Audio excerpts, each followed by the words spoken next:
Bismillahirrahmanirrahim.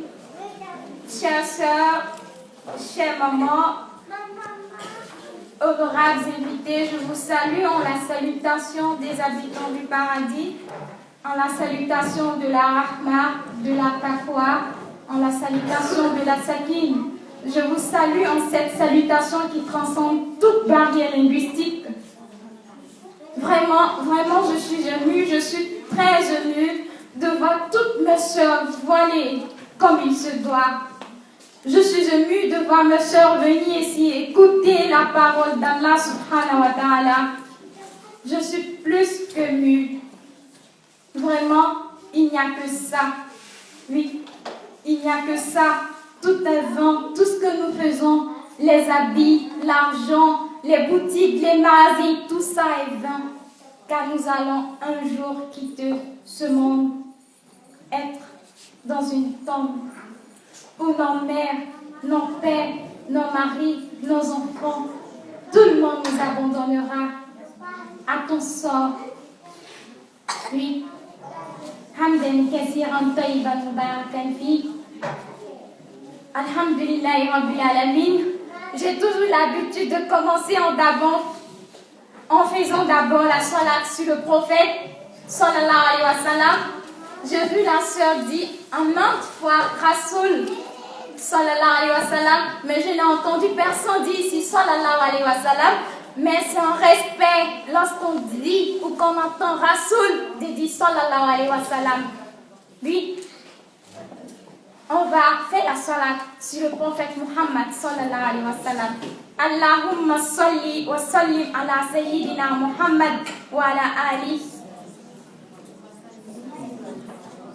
Allahumma salli ala sayyidina Muhammad wa ala ali Muhammadin wa sallim. Allahumma salli ala sayyidina Muhammad wa ala ali Muhammadin wa sallim. Oui, cet homme qui a souffert, cet homme qui a tout donné pour nous sauver. Oui, cet homme qui a péri, tout abandonné. Nous aujourd'hui, on dort sur des matelas, dans le froid, on a tout ce qu'on veut, mais lui, il n'avait pas tout. Car lui, la seule chose qu'il recherchait, c'était dans l'amour d'Allah subhanahu wa ta'ala. Aujourd'hui, qu'est-ce que nous recherchons, nous? Oui, qu'est-ce que nous recherchons? Nous recherchons dunya. Mais mes sœurs, sachez que dunya ne peut pas aller. On ne peut pas avoir les deux à la fois. Tu ne peux pas avoir Allah et en même temps chercher dunya. Ça, c'est impossible. Il faut faire un choix.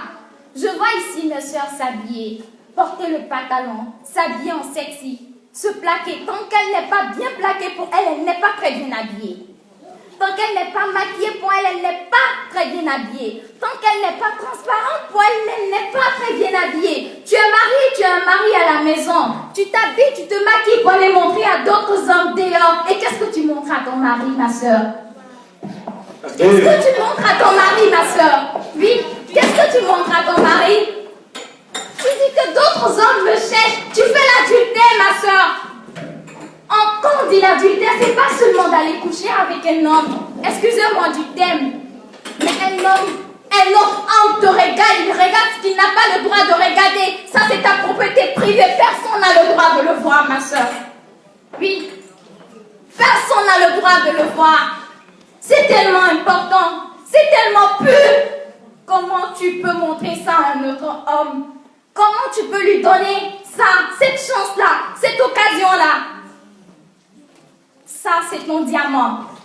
Les diamants, c'est pas les bijoux. Les diamants, c'est pas la parure.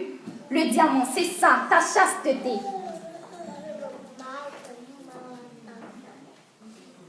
Oui, c'est ta chasteté.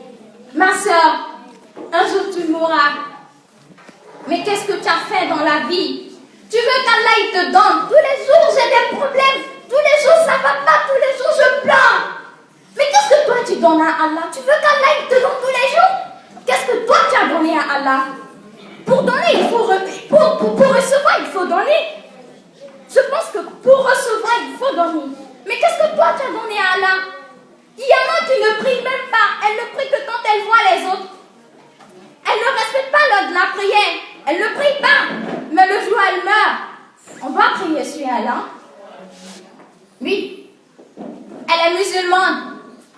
musulmane. Mon père est musulman, donc je suis musulman.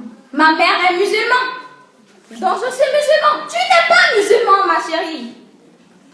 Être musulman, c'est de pratiquer la religion musulmane. Être musulman, c'est de suivre les commandements d'Allah subhanahu wa ta'ala.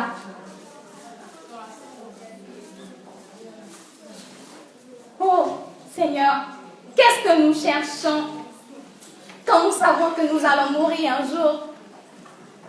Oui, quand nous savons que nous allons devenir poussière, qu'est-ce que nous cherchons? On voit aujourd'hui des femmes qui se disputent avec le mari. Quand le mari dit ça, elle est là ça à dire. Oui.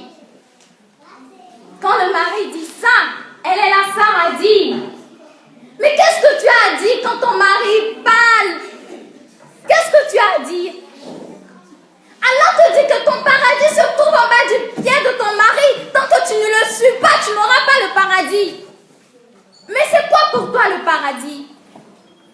Pour toi, le paradis, c'est l'amusement. Mais qu'est-ce que tu cherches derrière ce monde quand tu sais que tu vas la quitter tôt ou tard?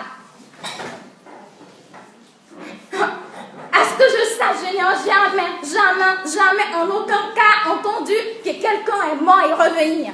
Ou bien quelqu'un en a entendu un jour ici?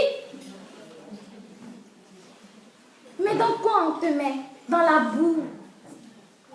Tu vas pourrir. Tu ne seras plus à rien. Mais pourquoi te battre à devenir star?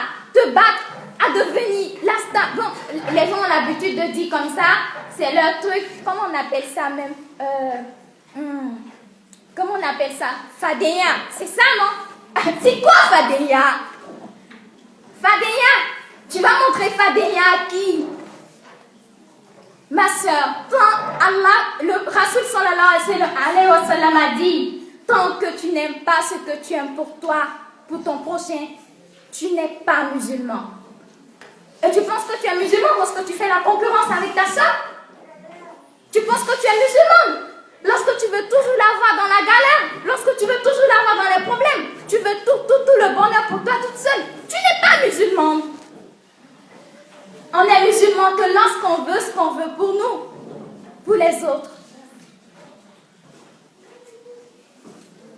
Puis, regarde l'importance de ton mari. Regarde l'importance de ton mari. Lorsqu'Allah subhanahu wa ta'ala nous permet de répondre à nos maris, même lorsque nous sommes en train de faire une prière surrogatoire, et que le mari n'est pas au courant, qu'il nous appelle, Allah subhanahu wa ta'ala dit, laisse ta prière, va lui répondre. Laisse ta prière, va lui répondre parce qu'il est important, parce que de lui dépend ton paradis. Si tu meurs et que ton mari ne te pardonne pas, tu n'iras pas au paradis, ça jamais.